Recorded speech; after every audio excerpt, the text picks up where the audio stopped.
Weekend. Oo nga eh. Parang papasok na tayo sa weekend. Oo. Saka mag-Holy Week, Haji Kaaminyo. Bahay lang, pero subukan namin Taal. Sana.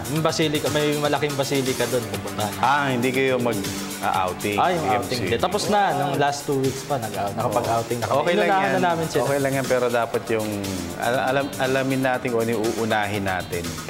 Correct. Kung bakit may Holy Week. Yun. Tama yun. Kaya nilulumot ang yung iba, madaming... Kita mo, baka, di ba, yung super typhoon, paparating, malay nyo, parang mensahe sa atin na Holy Week. Dapat hindi bakasyon. Oo. Iba, haba. Iba, mahaba daw bakasyon. Makakapagbakasyon sila sa Pagudpud, sa Boracay. Di ba, yung Blackwater, yung Kia, yung Ginebra, mahaba bakasyon eh. Kagalit si Joe Pring, Sinasabi ko sa iyo. Okay. Sige. Bago coach. Okay. Ready ka na? Ready. Okay, mabuhay Luzon, Visayas, Mindanao, Mega Manila at World. Ngayon po ay araw ng Miyerkules. Ang bilis talaga ng panahon. Meron na po ng Abril, taong 2015. Okay, April 1, pero hindi po ito joke. Dahil samahan niyo po kami sa pagtunghayan sa mga pinakahuling kaganapan sa iba't ibang sporting arena sa loob at labas ng bansa. Seryoso ako po si Dennis Principe.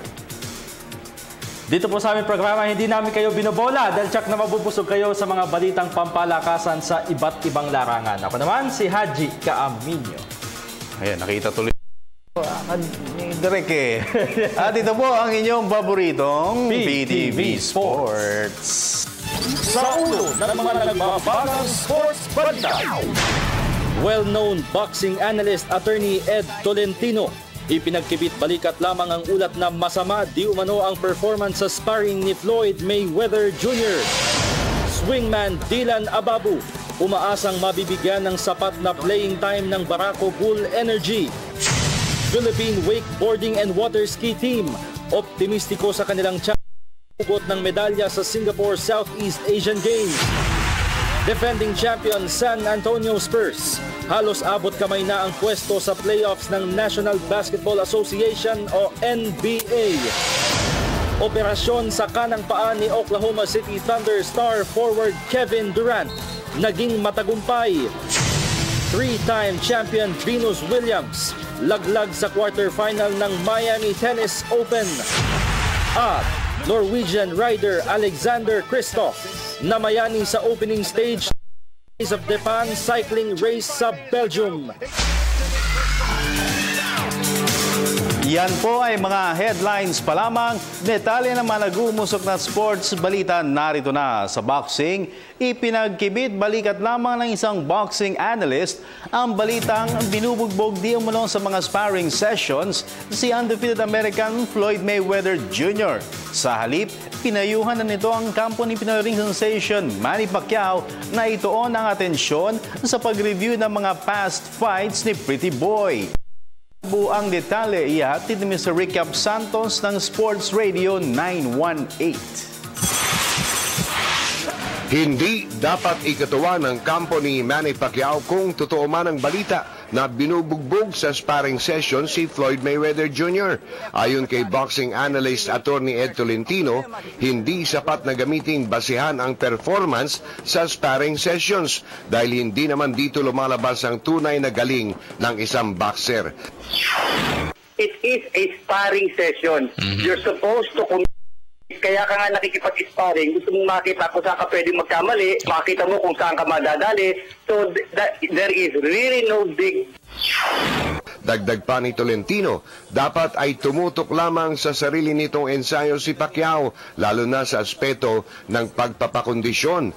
Bukod pa dito, mas mabuti din na pag-aralan ng trainers ni Pacquiao ang mga past fights ng undefeated American fighter. Yung nga sabi nila, nasabi nga nila may mga boksingero daw na katulad ni May at binigyan daw ng pera para iwasan si Manny Pacquiao. So maraming nakatanggap ng bonus. Mga boksingerong katulad ni Mayweather lumaban. Si Usain Bolt, malamang nakatanggap. Kasalukuyang nasa wildcard gym sa Hollywood si Pacquiao kung saan ay nag-iensayo ito sa ilalim ng patnubay ni Freddie Roach. Si Mayweather naman ay abala sa sarili nitong training camp sa hometown nito sa Las Vegas. Maghaharap sina Pacquiao at Mayweather sa isang monumental 12-round welterweight bout ngayong Mayo 3 sa MGM Las Vegas, Nevada. Para sa PTV Sports, Rick Yap Santos, Sports Radio 918. Sa boxing pa rin, matapos ang matagumpay na title defense ni WBO light flyweight champion Donny Ahas Nietes kontra Mexican Gilberto Parra nitong weekend, tahasang nagbigay ng suwestyon si boxing analyst attorney Ed Tolentino kung sino ang dapat na hamunin nito bilang susunod na makakalaban. At ang kanyang inihayag, si Nicaraguan superstar Roman Chocolatito Gonzalez. Nagbabalik, Rick Yap Santos.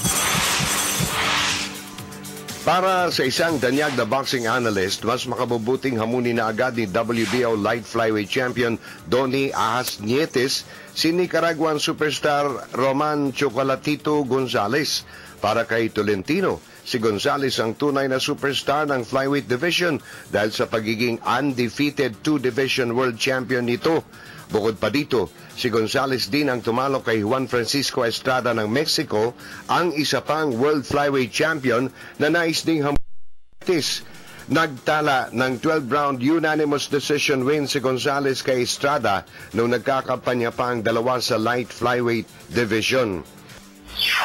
At madali nang isunod yung Estrada, mas mataas ang magiging level ng kumpiyansa ni Nietes if he goes after Estrada after he has defeated Chocolatito Gonzalez. Kasi baliktad pag binaliktad mo, baka hindi. Pag nirawa sa Estrada, lalo mawawala.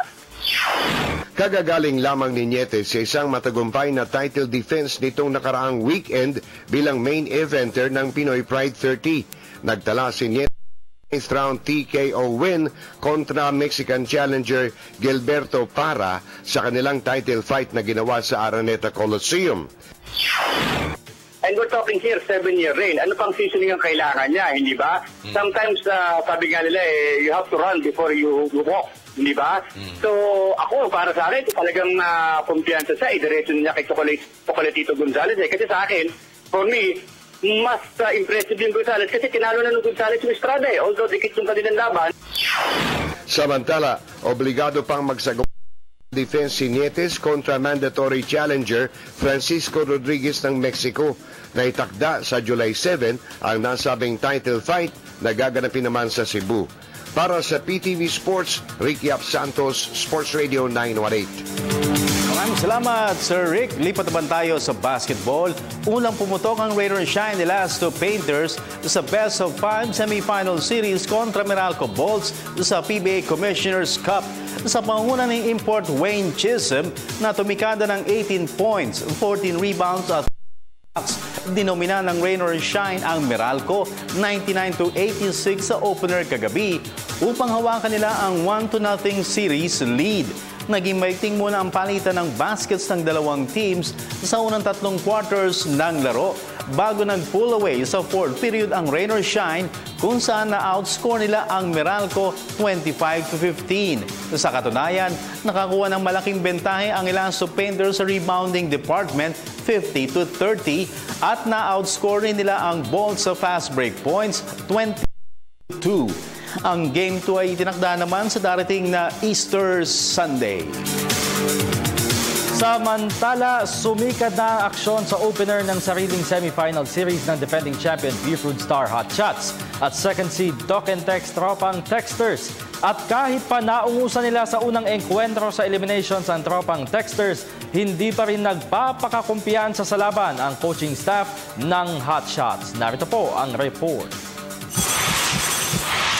Mas maigting na salpukan ang inaasahan ng defending champion Star Hot Shots sa Best of 5 semifinal series kontra Tok and Tex Tropang Texters sa PBA Commissioner's Cup. Ito'y matapos na mauwi sa triple overtime ang kanilang unang enkwentro sa elimination round noong isang buwan. Ayon kay Pure Foods assistant coach Johnny Abarrientos, sa matchup kontra Tok and Tex ay muli silang sasandal sa pamosong triangle offense na naghatid sa kanila ng Grand Slam Championships noong nakaraang season. Hopefully. maging maayos yung execution na rin ng triangle. Kasi one way or the other, kasi our defense versus their offense. Yung depensa ng triangle. Kasi pag sinabi mong coach team, triangle, they won because of the triangle. No. Obviously, we won, no? Even coach team before and with Alaska, we won because of our defense. Okay. Masyadong binibigyan ng emphasize ni coach team. We need to make stops every single time, every possession. Try to make stops. Pero hindi tinanggi ni Abarrientos silang talunin ang talk and text kapag nagkasunod-sunod ang kanilang mga turnovers. We had no more room to make mistakes against talk and text. Okay.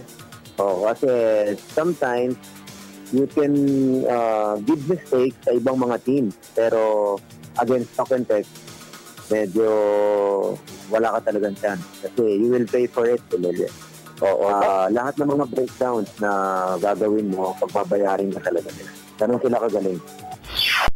Sa kabilang banda, aminado naman si talk and text forward Ranidel de Ocampo na isa sa mga poproblemahin nila sa laban ay ang mga big men ng Pure Foods.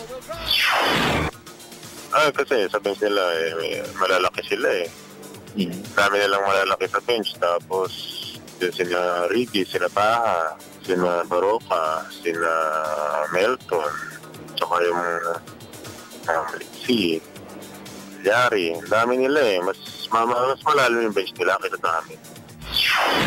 Sa mga oras na ito ay nagbabangga na at talk and text sa opener ng kanilang serye. Sa PBA pa rin, umaasa si Seldom Used forward Dylan Ababu na may lalabas siya ang kanyang tunay na kakayahan ngayong nailipat na siya sa Barako Bull. Kahapon ay naikas ang paglipat ni Ababu kasama ang kanyang teammate na si James Forrester mula Ginebra papuntang Barako kapalitan 2015 first round pick. Si Ababu ang 10th pick overall ng Barako Bull noong 2011 rookie draft bago napunta sa Ginebra. Nagbunga ng maganda ang stint ni Ababu sa Ginebra dahil madalas itong dinadapuan ng injury. Nitong huling dalawang conferences ay nakarecover sa injury si Ababu, ngunit hindi naman ito nakakuha ng playing time dahil sa lalim naman ang forward position ng Gin Kings. Samantalang tiniyak ni Barako coach Koy Banal na magkakaroon ng magandang exposure sina Ababu at Forrester sa pagpasok nito sa kanilang kupunan. Tiwala si Banal na hinugna ang parehong players para makakuha ng major minutes sa iba pang balita, optimistiko ang Philippine Wakeboarding and Water Ski Team sa kanilang tsansa na humugot ng medalya sa Singapore Southeast Asian Games sa Hunyo. Ito'y dahil na rin sa mabigat na training at kabi-kabilang international exposures na kanilang pagdaraanan. Ang kabuang detalye ihahatid ni Ms. Arian Malyare. Pamumunuan ni veteran Mark Griffin ang kampanya ng three-man Philippine Wakeboarding and Water Ski Team sa Southeast Asian Games sa Singapore sa Hunyo. Katapat ating karibal, makakasama ni Griffin sa pagwagayway ng bandila ng Pilipinas sa Biennial Regional Meet ang mga teammates na sina Angelo Linaw at Mikey Selga. Sa panayam ng PTV Sports, masayang ibinalita ni Wakeboarding and Water Ski Association of the Philippines President JB Borromeo na magandang itinatakbo ng training ng grupo ni Griffin at nakalatag na rin ang mga international exposures para sa kanila. Well, right now, no major concerns. We've met the deadline for the entry by name already, even before this week. Preparing already for the SEA Games. So we have 3 athletes that are training. In fact, they participated in the invitational last week sa Bandung, Indonesia. So on the way na kami for SEA Games. Dahil dito, tiwala si Borromeo na may hihigitan nila ang bronze medal finish sa Indonesian SEA Games noong 2011. We're hoping for a second silver spot this year. Behind yung medyo advanced sa atin na si Thailand usually. But now, actually, our team is even stronger than the Singapore team. Singapore has fallen back a bit. So we're confident we're going to get a silver at least. Sa katunayan, Noong isang taon ay nakapag-uwi ng isang silver at 2 bronze medals ang Philippine wakeboarding and water ski team sa Asian Beach Games sa Thailand. At ito ay courtesy naman ni Jose Vicente Sembrano at Susan Larson. Para sa PTV Sports, Aryan Malyari, Telebisyon ng Bayan. Samantala, umani naman ang papuri ang coaching ability ni former De La Salle Lady Spikers Chief Mentor Ramil De. Ito'y dahil na rin sa 8 UAAP Championships na naibigay niya sa Taft Avenue-based squad. Nagbabalik si Ms. Aryan Malyari. Isa si De La Salle University Athletic Director Nonong Calano sa mga humanga sa coaching ability ni multi-titled mentor Ramil De Jesus. Dating humawak sa De La Salle Lady Spikers sa UAAP, ginagabayan ngayon ni De Jesus ang Shopinas.com sa kampanya sa All-Filipino Conference ng Philippine Superliga. Ayon kay Calano, epektibo ang nailatag ni De Jesus para sa Lady Spikers. Isang patunay anya dito ay ang 8 UAAP Championships na naibigay ng veteran coach sa Taft Avenue-based team. Sa pagkakakilala ko kay Coach Ramil, may sistema naman siyang pinalalakan na sinusunod. So, yung sistema niya, siyempre, he will look for the best available players to be able to make that system run. So, yun. Ang ano ko dyan is, he's system-based and then he looks for the players that will really, implement that system. Samantala, dahil maayos na nagre-recover mula sa kani-kanilang injuries sina Lady Spikers superstars Ara Galang at Camille Cruz, naniniwala si Calanog na makakabawi sila sa susunod na season ng UAAP Women's Volleyball. Si Ara underwent her surgery already, so ang ano ngayon is just to make her recover from the surgery and then magsa-start na yung therapy niya.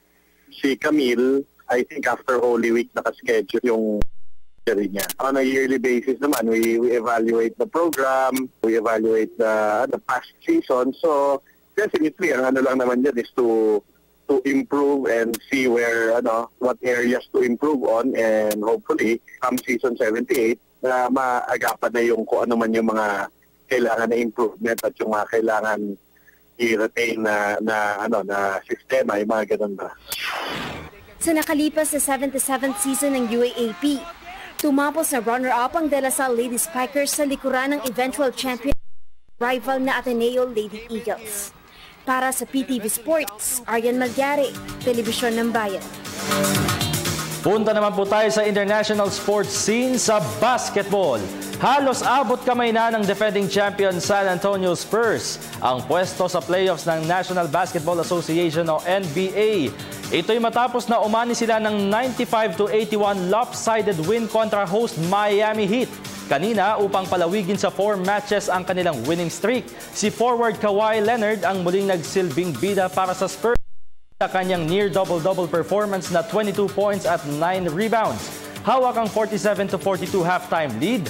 Nagawang palobohin ng Spurs sa 21 points ang kanilang bentahe sa kalagitnaan ng 4th and final period. At mula dito ay hindi na nakabalik pa sa laban ang Heat. Dahil sa panalo, nanatili sa ika-6 na pwesto sa Western Conference standings ang San Antonio at maaari silang makasungkit ng playoff spot sa matchup kontra host Orlando Magic bukas. Samantalang pasadaan naman natin ang iyong mga tampok sport stories overseas sa report ni Ms. Judith Karingal ng Sports Radio 918.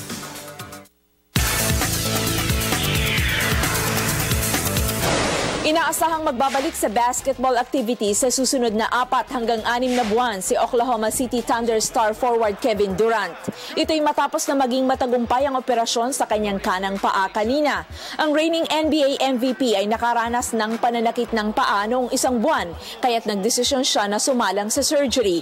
Sa katunayan, dahil ang foot injury ay 27 beses lamang na nakasama ng Thunder si Durant ngayong season, kung saan nag-average siya ng 25.4 points at 6.6 rebounds per game. Sa NBA pa rin, naglaho na ang pag-asa ni Houston Rockets point guard Patrick Beverley na muling makapaglaro ngayong season. Ito'y dahil base sa pagsusuri ng mga doktor, posibleng abutin ng 4 na buwan ang recovery period ng 6'1" dribbler matapos na sumailalim siya sa operasyon sa kaliwang braso. Sa katunayan, ang semento na wrist ni Beverley ay inaasahang tatagal ng 10 linggo at ang kanyang full recovery ay maaaring makasabay pa ng kanyang pagiging unrestricted free agent sa 1 ng Hulyo. Sa tennis, buhay pa ang title bid ni Andy Murray sa men's singles ng Miami Open sa Florida. Kanina ay pinatalsik ng 4th-ranked British star ang nakaduelong si Kevin Anderson ng South Africa 6-4, 3-6 at 6-3 tungo sa pag-abante sa quarterfinal ng hardcourt tournament. Nagpalitan muna ng service break sa unang bahagi ng third and deciding set Tennister bago nagawang kontrole ni Murray ang laban. Ang susunod na makakatapat ni Murray ay si unseeded Dominic Thiem ng Austria. Sa Miami Tennis Open pa rin, nagwakas na ang kampanya ni 3-time champion Venus Williams sa women's singles. Ito'y matapos na yumukod siya kay 12th seed Carla Suarez Navarro ng Spain, love 6, 6-1 at 7-5 sa quarterfinals kanina. Nag-struggle muna si Navarro sa opening set bago siya naka-break ng 6 na beses sa sumunod na 2 sets. Ang semi-final opponent ni Navarro ay si 10th seed Andrea Petkovic ng Germany. At sa multi-stage cycling, inangkin ni Norwegian rider Alexander Kristoff ang top honors ng opening stage ng 3 days of Depanay race sa Belgium. Ito'y matapos na mangusan niya sa isang sprint finish kagabi ang Belgian duo ni Yen Debusschere at Steen Devolder. Nagpamalas ng lakas si Kristoff sa mga akyating ruta ng 201-kilometer race upang makamit ang kanyang pang-6 na stage victory sa professional circuit ngayong season. Para sa PTV Sports, Judith Karingal, Sports Radio 918. Ay, yun. Oy, may doon konti sa issue kay Dylan Ababu tsaka kay James Forrester. No? Kagabi nakausap ko si R.R. Garcia ng Barako Bull. And welcome. Kumbaga, mainit yung kanyang pagtanggap. Kasi tinanong natin siya kung paano yung sa rotation, yung sa mga guards ninyo.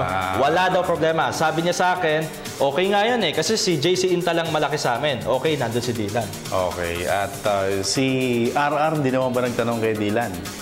O, okay. Kumusta ba ron? Pero at least welcome. Okay.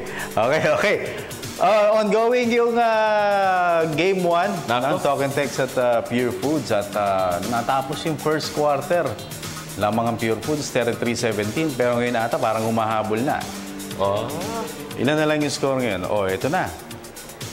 Ayun, nag-4-0 yung Talk and Text. So 33-21 right now, second quarter po ng labanan. At patungkol po dyan, yan po ang ating question of the day, Haji.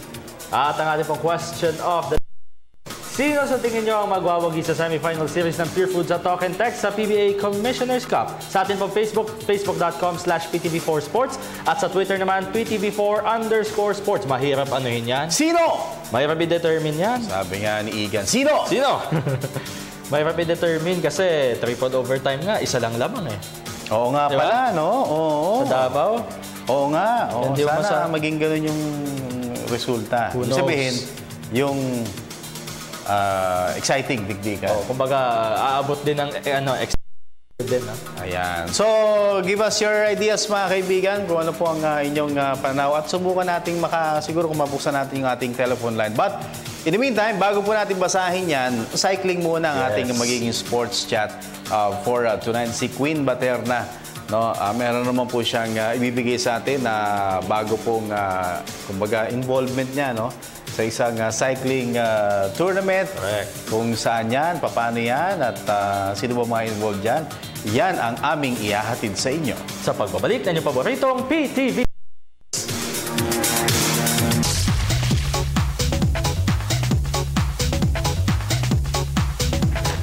Okay, we're back mga kaibigan. PTV Sports and this time sa ating pong sports chat segment naman po tayo. At naku, syempre kapag po summer, alam niyo naman cycling ang isa po sa mga sports na talaga namang madalas nagaganap, no, sa mga ganitong panahon. At malapit na po ang Tour of Pines, also known as Vuelta Dagupan. And to talk about this event, kasama po natin ang ating suki sa pagdating cycling. Kaibigan po natin si Quinn Baterna. Hello, Sir Quinn. Magandang gabi sa iyo. Yes, good evening. Ayan, ganda ng studio natin. Ano? Parang ano lang, parang si Kabayan lang. Dapat nakaganon pa. So, Mr. Baterna. Okay. Sir, Tour of Pines.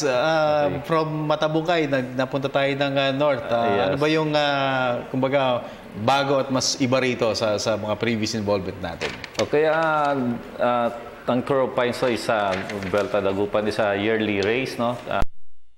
Usually, it's a climbing race sa Baguio, no? We are now in our 10th year. There are a lot of cyclists who nagpa-participate dito sa race na to. Okay. No?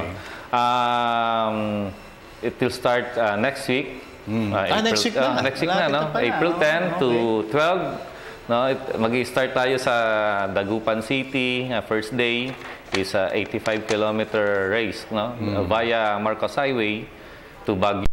Second day natin is from La Trinidad, Benguet to Atok, Benguet, no? Magfi-finish tayo sa the highest point of Philippine Highway. And our last day is the individual time trial sa Nagilian Road. It's more of a climbing race, no? Lahat climb, no? Pati yung ITT nyo. ITT climbing to, no? Din. Okay. Paakyat to. Ang Tour of Pines is an executive race. No, it's an amateur race, no? Walang professional cyclist na sumasali dito. It's more of mga executive cyclist natin. Ever ba itong format? Yes, ever since. Dagupan? Ever since. No? But now, may mga foreign executive na magjo-join for this year's race. They will check kung kung anong organization ng Vuelta Dagupan. Okay. Pero, Quinn, how big is this event na ito? And sabi mo, mga executive ang sumasali dito. Usually sila yung mga suki, no, na nagko-compete dito. Ang mga suki dito, si Mr. Alex Bilan ng Excellent Noodles, si Ernie Hortaleza. Very cycling, ha? Yan, very supportive siya. Si Ernie Hortaleza ng Mosimo Cycling Team. Ayun, 7-Eleven, nandyan sila. No, si Mr. Bong, masali? More dito, ang nag-handle sa kanila si Atty. Mike Kingston. No? Pero supported by Mr. Vic Paterno. No? Tapos ang PLDT, marami, Coratec, yung mga kit bikes, marami. No? There are teams now from Singapore, mga Mavericks, they will come to compete from Hong Kong. Some Filipinos from Australia will also compete in this year edition. Okay. Now, Mr. Quinn, siguro isipin ng tao na yung mga nabanggit mo, mga pangalan, mga executives, baka isipin nila, ano lang to, parang kayo-kayo lang. Is it still open kung merong mga ibang enthusiast ng cycling na gustong sumali pa? Yes, it's still open, no?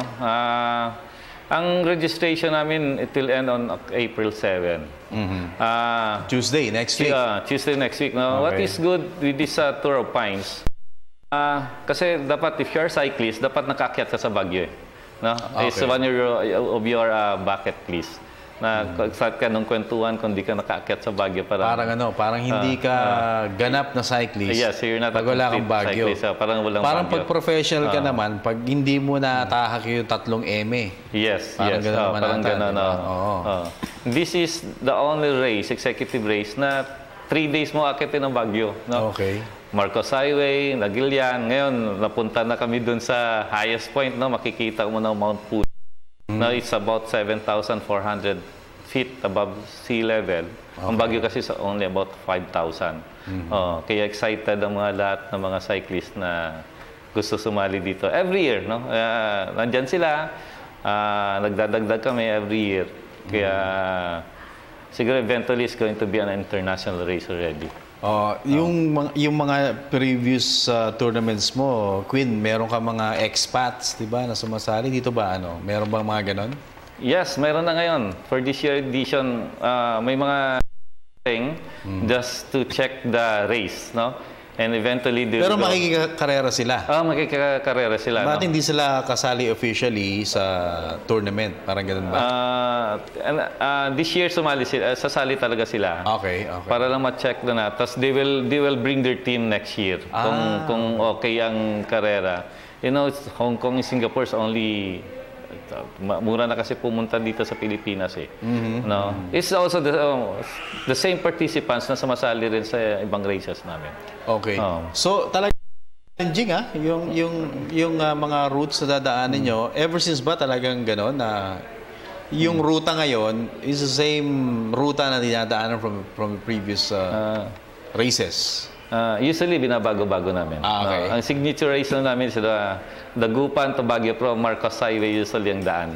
Yung kaibigan ko, kasali ba dyan? Si Jess Garcia? Jess? Yes, si Jassy naman, ang anak niya, 1 hour official. No? Kasi they're from Dagupan. Silang technical. Sila nag-handle ng mga race officials namin doon. Si Mr. Sunday Punch, 'di ba? Yung kanyang Jari dyan sa Dagupan. Jess dapat may banggitin yung PTV Sports. Alright. So aside from that, meron pa mga prominent teams pa na iba apart from the 7-Eleven team na nabanggit mo? Meron pa mga ibang maraming pang mga bagong teams ngayon no? Usually ngayon this year nagugulat kami, there are a lot of triathlon teams. Talaga? Kasi dati pa sa mga road race ng cycling, ng pure cycling. Ngayon gusto nila sumali for this year. No? Kaya sa dami siguro about 50% ng sumali ngayon for this year edition, mga triathlete. Talaga? Yan yung kasi... Siguro pati mga duathlete siguro. Mga duathlete. Philippine Chart Insurance. Meron mga kilala na mga triathlete na national team or sina Peter Gonzalez. Peter Gonzalez. Every year sumasali. Okay. Sa training nila and then marami pa sina JT, sina JT, marami ngayon. Mga bagong mga pangalan. Yan ang nila. And how about the prices, Quinn? Ano bang i-offer natin? Ang prices namin, is only a trophy. We don't give financial na mga premyo. Prices, because it's an amateur race. Bragging rights na to, just like the race na sinasalihan namin sa Thailand, Indonesia, they don't give mga monetary prize. It's only a trophy. So, ang dinidesign talaga namin ang trophy namin na maganda. Na matitreasure talaga nila. Usually sayang wala kang dala. Nakarami, dala ka eh. Ngayon wala kang dala eh. Sorry, pero it's a surprise. No? Medyo surprise pala. Surprise pa ng itsura ngayon. Ng trophy namin. And we've been hearing about this the last couple of years, Quinn. Paano nag-improve itong race na ito na slowly but surely lumalaki yung participants ng karera? Ang nag-start kasi itong Vuelta Dagupan, parang magbabarkada lang, no? Sila nandun sa Dagupan, no? And then, kami, ako kasi passion ko rin cycling eh. No? Tinap nila kami to organize formally there, no? Kaya 4 years ago kami na nag-organize sa kanila. We handle the marketing, the organization. Kaya lumaki itong Tour of Pines, no? As far as Mindanao may sasali, si Oy ng Dipolog City, sasali rin sa for this year race. From Dipolog, lumalayo pupunta sa Baguio City para sumali lang. Kaya lumalaki, no? From Cebu, from Iloilo, may sasali rin ng mga siklista. May mga Visayas contingent. Mga Visayas contingent. Yung nabanggit mo, meron tayong Bintan, di ba, sa Indonesia, tsaka yung Tour of Friendship sa Thailand. If ever ba, kasi mga rin to, mga executive races, ano bang dito sa Vuelta Dagupan? Okay, ang Vuelta Dagupan kasi baby pa siya eh. No? I-compare mo dun sa mga Tour of Friendship. Okay. No? But ang Tour of Friendship po, it's one of the expat race in Asia.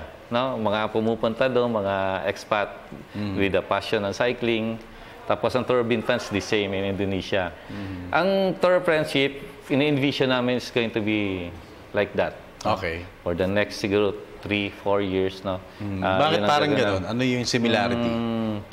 Gusto na ang mga cyclists from Hong Kong, Singapore, and other countries na pumunta din just to compete in this area. It's more of a climbers race ang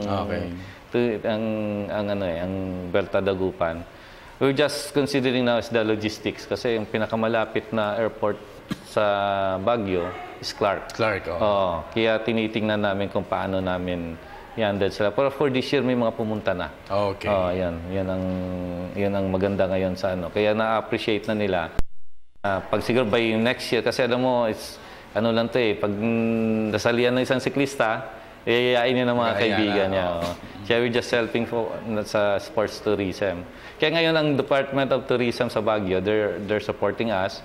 And the province of Benguet, is also supporting us. Okay. Kasi yun ang gusto rin nila na may mga activities, sports activities dun sa area nila. Okay. And siguro kasamang Queen, yung pag-imbita mo sa mga viewers natin, meron pang chance na mag-register, no? Until April, gusto sumali rito sa Vuelta Dagupan. Queen. Okay, sa mga siklista na may hilig magbisikleta, no? It's your chance now to climb Baguio, no? It's a 3-day race. Kahit you're not competing, just riding, no? Pwede ka sumali sa Vuelta Dagupan. May Facebook account kami, Vuelta Dagupan, no? Punta lang kayo doon, no? Magpa-friend lang kayo doon sa Facebook namin. Tapos kung anong nyo, no? We are always ready to answer every question na gusto niya itanong. No, dapat ang maakyat yung Baguio, no, as a cyclist. Kaya it's one of your bucket list. Kaya ito na ang chance niyo talaga na pwede niyo gawin. Okay, maraming salamat. Architect Queen Baterna, ang ating pong organizer ng Vuelta Dagupan. Magbabalik po kami kasama si Haji Camino. Ito po ang PTV Sports Bayan.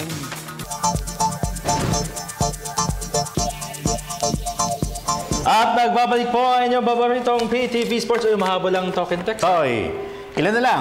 Kanina nakita ko, 10 na lang 45-35 kanina. 10 na lang. Oo, nung kanina, 16. 16 yun. Umabot pa ng 18 first first quarter pala. Naging 41-23 pa yung kanina ayan. So mahabol na.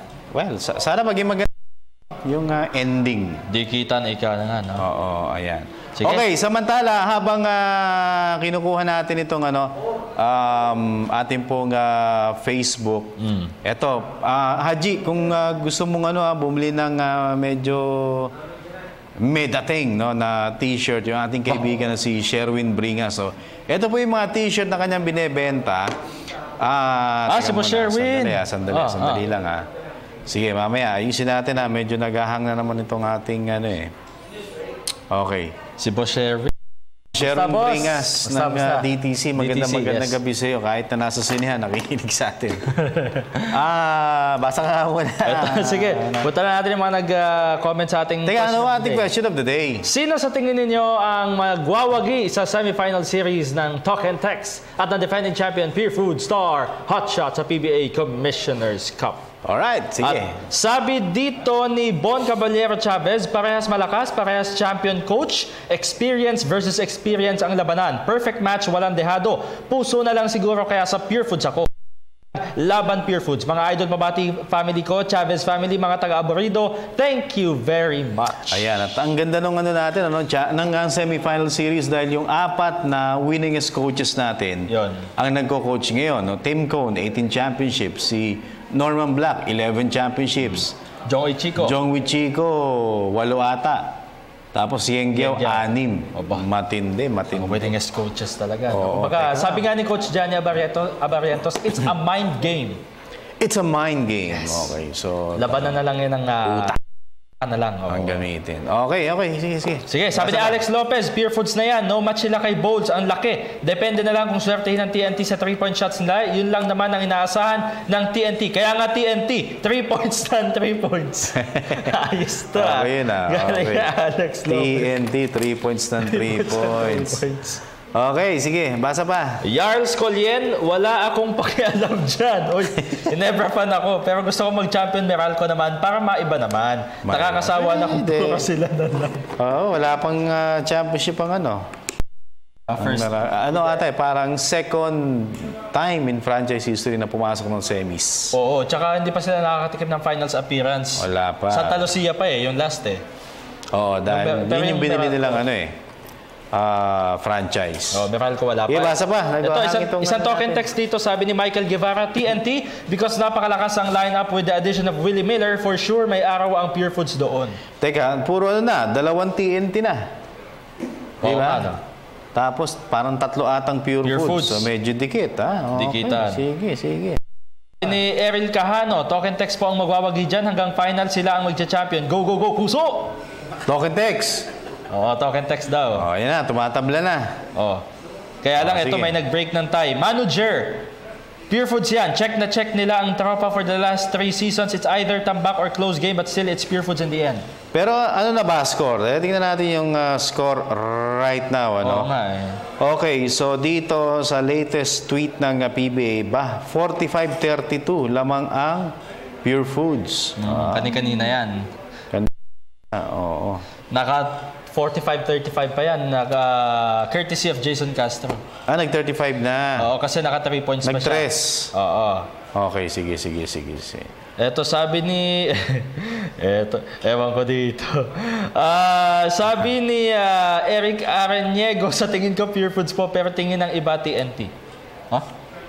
So siya, paniwala niya Pure Foods. Ang feeling niya, karamihan, token text.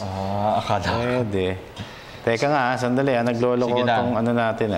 Restart ko lang. Sige. Sabi ni Gab, power forward, Pure Foods. Pure Foods. Pure Foods siya, Pure Foods. Yan, sige. Basa pa tayo. Habol. Sana makahabol itong ating Gusto ko makarinig ng isang caller Kaya nga Benedict Mendoza Briones, malakas import ang Pure Foods. Denzel Bowles. Pero malakas si Ivan Johnson. Halimaw din maglaro. Halimaw din si Ivan. Ano ba yan? Literal, malakas. Parang si Jerry Santiago, nakita mo yun. Kagagraduate lang ng anak niya, si Jerry Klein Santiago. Congratulations. Ang lakas yan. Akala cup ng rice yan. Rolando Gaguhas, TNT yan for sure. Pakibati naman kami dito sa Leones, West Tubao, La Union. Lalo na kina Joel, Junjun, Kenneth at sa anak ko si Yan. Lagi po kami nanonood ng show nyo. Maraming salamat po. Haji nga pala, kanina nasa mall tayo. Meron tayong avid viewer si James Chavez. Hi, James. James Chavez. Kumusta? Ayan, parati yan, nakatutok sa atin. Thank you very much. James, hello. Happy viewing. Sabi ni Jesse Talavera, Pure Foods will win the series because of the chemistry that they have formulated. #GoPureFoods. Okay, at may nagtanong dito, sino kapalit ni Ababu at Forrester? Draft pick lamang yung kapalit. Na hindi pa ma-determine sa ngayon, syempre. Pero dahil nga maagang nag-exit ang Barako Bulls sa quarterfinals, may chance naman na nasa mataas. Ayan. May chance yan. Sige, basa pa. Charlie Chelsea Charles, Charlie Chelsea Charles. CCC. Pure Foods mananalo dyan. Pero kung NSD ka at nasanay ka sa dahilan, referee magic kasi haters ka. Lalo na at gin fans ka. NSD ka talaga. Nasanay sa dahilan, sabi ni Charlie. Nasanay sa dahilan. Kaya NSD. Kahapon, kagabi, problema na naman yung dahil shot clock na naman ang naging issue. Ang problema yung shot clock, ni-review. Pagkatapos, binawi. Hindi, kumbaga, yung 3-point shot ni Gabe Norwood na nullify dahil na giniit ng referee. Shot clock violation niya. Kumbaga, nasa kamay pa niya. Yung mga Hinebra. Hindi pa nabitawan. Hinebra fans, sa maloob. Bakit yun? Oo. Di ba? Ba't kami hindi na Malaki yun. Tropa Latumbo, yun, galit na galit yun si Tropa. Oo nga. Francis Bonifacio, Francisco, Pure Foods, gusto ko pumasok, maganda panoorin pag Rain or Shine at Pure Foods. Maglalaban sa finals. Again, no? Pure Foods tsaka Rain or Shine ulit. Masasabi ko na din, isa rin to sa rivalry at makakakita ng pisikalan dahil gusto talaga nilang mag-champion. Pero Alaska Team, good luck sa Governor's Cup. Okay, at since malapit na tayong mag-meme, mag-alas 8 na, so pasukin muna natin ang ating meme of the day. Meme. Featuring meme of the day, I see. Sino yan? Floyd Mayweather Jr., Justin Bieber. Oh, nakaisa si Justin Bieber. Isang talo na si Floyd. Traidor. Di kaya April Fools. Traidor ba ito si Justin Bieber, ano? Di kaya April Fools lang. Isang talo na. Ay! Ako, malamang nga. 47. Nakataligod si, Floyd Mayweather, Isang talo ng kanyang baby, Sabi ni Bieber, 1 loss. Sige. Ako, sayang. Ngayon lang pumasok yun. Di ba? Next week na lang. Sayang. Sige. So, pagbati mo, Haji. Ito muna, end of second quarter daw, 51-36 in favor of Pure Foods. Ilan yun? 15? 15, no? Mabigat. Sige. Ito, yatin muna mga pasasalamat sa mga nanood po sa atin. Ang Pantua family dyan po sa Whispering Farms, Liano, Caloocan City. Hello po sa inyo dyan. At binabati ko din De Los Santos family sa Marikina City, especially dyan sa may barangay. Si Miss Aisa, si Owen, si Tito at Tita na nanonood dyan. Maraming salamat po. Papa, nakagagaling lamang sa sakit. Sa wakas, nakabalik na rin siya sa trabaho. Thank God. And Mama, I love you. And of course, maraming salamat po sa mga nanood po sa atin yun. Follow me on Instagram, Haji Kaaminyo, magkadikit. Yan. At yung mga friends namin sa Facebook, magandang gabi. Yan. Lima kaming admin doon. Yung mga friends mo namin sa sino nagpo-post doon? Facebook. Salamat po. Ayan. Hello. At maraming salamat kanina kay Queen Baterna, yung ating pong guest. To my wife, Queen, I love you. Prince Ian, Prince Zoe, Mami Base, Mami G, Daddy Dan. At kay Mama Lau. At sa ating mga kapamilya, kapuso, kabagang, kasabwat sa Sports Radio, maraming salamat. Kaya naman, Sports Radio. Kalas na tayo. Ako po si Dennis Principe. Have a blessed Holy Week, everyone. Ako naman po si Haji Kaaminyo. At ito po ang inyong paboritong PTV Sports. See you on Monday. Next week. Bye. I